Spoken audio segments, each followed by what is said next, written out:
मनाजिले Karbala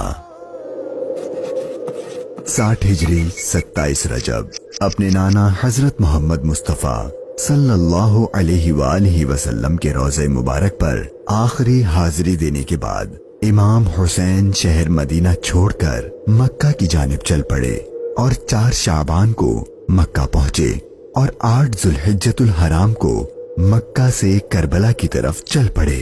इस सफर में इमाम हुसैन रदियल्लाहु अन्हु ने तकरीबन 20 जगहों पर स्टे किया। उनमें से चंद मकामात जहां कोई वाकया पेश आया वो मकामात हम आपको दिखाएंगे। पहली डेस्टिनेशन बुस्तान इब्ने आमिर क्रॉस करने के बाद जब इमाम हुसैन रदियल्लाहु अन्हु दूसरी मंजिल सफ़ाह पर पहुंचे तो वहां आपकी मुलाकात अरबी के एक मशहूर शायर फरजदक से हुई जो बाय चांस कूफा से ही आ रहा था। आपने इससे कूफा की सिचुएशन के बारे में पूछा तो उसने कहा, ए नवासे रसूल, उनके दिल तो आपकी फेवर में है लेकिन उनकी तलवारें आपके अगेंस्ट हैं। इमाम हुसैन का तीसरा स्टे जाते इर्क नामी सुनसान और वीरान जगह पर हुआ जहां एक शख्स बशीर बिन गालिब ने इमाम हुसैन के काफले वालों को टेंट्स लगाते देखा तो वो बड़ा हैरान हुआ। फिर उसने आकर इमाम हुसैन से मुलाकात की तो दौरान गुफ्तगू इमाम हुसैन ने उसे अपने सफर का मकसद बताया और साथ अपनी शहादत की खबर भी दी। इमाम हुसैन का चौथा स्टे हाजिज था। इस मकाम पर आले रसूल ने कुछ देर आराम फरमाया और इमाम हुसैन रदियल्लाहु अन्हु ने कूफा वालों के लिए एक खत लिखा और उसे हजरत कैस के हाथों कूफा वालों को रवाना किया। 5वीं मंजिल बाजुल उयून और 6ठी मंजिल खुजैमिया को क्रॉस करके इमाम आली मकाम जब 7वीं मंजिल जरूद पर पहुंचे तो आपको जुहैर बिन अल कैस नामी शख्स मिले जो कि हजरत उस्मान गनी के करीबी लोगों में से थे और हज अदा करके आ रहे थे। उसने जैसे ही इमाम हुसैन से मुलाकात की तो उसने अपने घर जाने के बजाय इमाम हुसैन का रफीक सफर बनने को प्रेफर किया। 8वीं मंजिल सालिबिया पर एक गमनाक इमाम हुसैन के इंतजार में थी। यही वो मकाम था जहां आपके चाचाजाद भाई हजरत मुस्लिम बिन अकील और उनके 2 बेटों की शहादत की दर्दनाक खबर मिली। इस पर आपने खुतबा इरशाद फरमाया और हालात की संगीनी से काफले वालों को आगाह कर दिया ताकि कोई जाना चाहे तो चला जाए, लेकिन आपके साथ सफर शुरू करने वालों में से किसी ने पीठ न फेरी।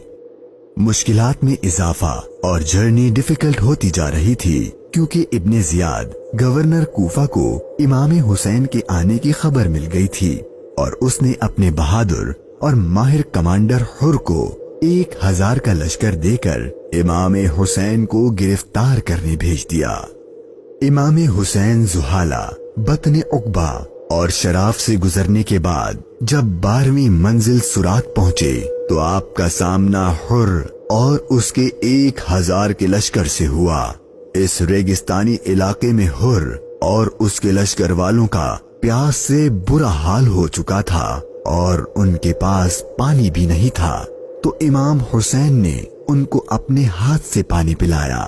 फिर आपने उनके सामने तकरीर की और जब आप जोहर की नमाज पढ़ने के लिए खड़े हुए तो आपके काफले वालों के साथ हुर के लश्कर ने भी आपके पीछे नमाज पढ़ी।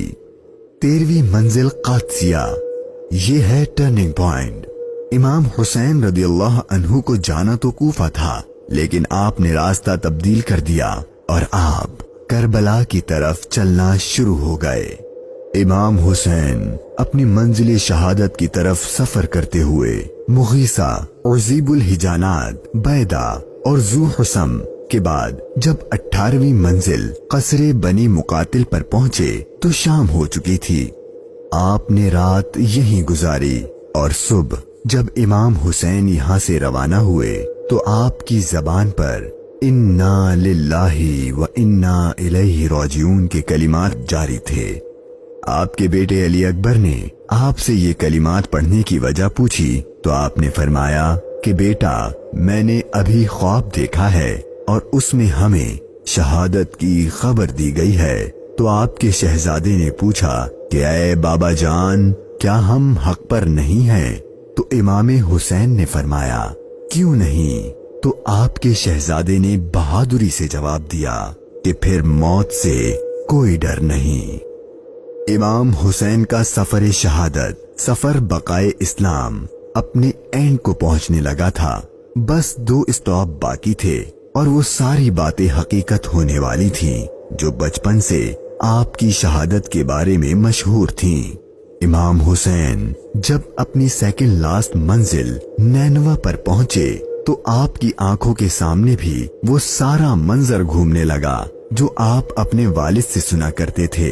ابھی امام نے تھوڑا ہی فاصلہ طے کیا تھا، ایک ریگستان میدان نظر آیا اور ابھی وہ سارا قیامت خیز منظر آپ کی نظروں میں گھوم ہی رہا تھا کہ ہر اپنے لشکر کے ساتھ ایک بار پھر آپ کے سامنے آ گیا اور اس نے بتایا کہ گورنر کوفہ ابن زیاد نے مجھے خط دیا ہے کہ آپ جس جگہ پر ہوں وہیں آپ کو روک لوں اور آپ کو ایک ایسی جگہ پر ٹھہراؤں جہاں پانی وغیرہ کچھ بھی نہ ہو۔ اور بالآخر آپ کا سفر اپنے اختتام کو پہنچا اور 2 محرم کے دن ابن زیاد کے حکم پر اس چٹیل ریگستانی میدان میں پورے قافلے اہل بیت نبوت اور ان کے اصحاب کو اس 1000 کے لشکر نے روک دیا۔ امام حسین نے دریافت فرمایا کہ اتنا تو بتاؤ کہ اس جگہ کا نام کیا ہے؟ تو جواب دیا گیا اس جگہ کو کربلا کہتے ہیں۔ تو امام حسین نے اپنے خاندان سے فرمایا کہ بس یہی ہمارے ٹھہرنے کی جگہ ہے، یہیں ہمارا خون بہایا جائے گا اور یہیں ہماری قبریں بنیں گی۔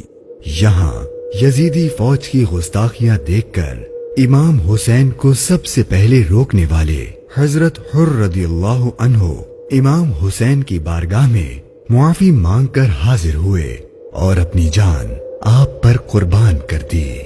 یہی کربلا کا میدان آپ کے طویل سفر کی 20ویں اور آخری منزل تھی، اور 8 دن بعد اہل بیت اطہار پر ظلم و ستم کر کے آپ پر اور اہل بیت پاک پر پانی بند کر کے آپ کے ساتھیوں کو بھوک اور پیاس کی حالت میں شہید کر دیا گیا۔ اور 61 ہجری 10 محرم یعنی عاشور کے دن تپتے صحرا 3 دن کی بھوک اور پیاس اور سجدے کی حالت میں امام حسین کو شہید کر دیا گیا۔